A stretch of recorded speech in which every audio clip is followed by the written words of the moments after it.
কখনো ভাবিনি অক্ষয় তৃতীয়ার মতন একটা দিন আমি এভাবে কাটাবো।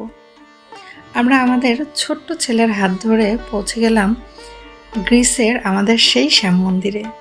কীর্তনের সুর, ভক্তিতে ভরা মানুষজন, সব মিলিয়ে একটা অদ্ভুত শান্ত পরিবেশ।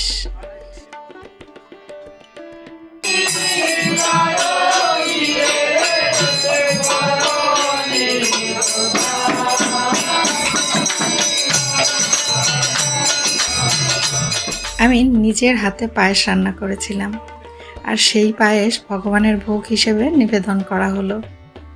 সেই মুহূর্তে বুঝলাম দূরত্ব কখনো অনুভূতিকে আটকে রাখতে পারে না। অক্ষয় তৃতীয়ার আলো ছড়িয়ে পড়ুক সবার জীবনে। অক্ষয় থাকুক সুখ, শান্তি আর সমৃদ্ধি। শুভ অক্ষয় তৃতীয়া।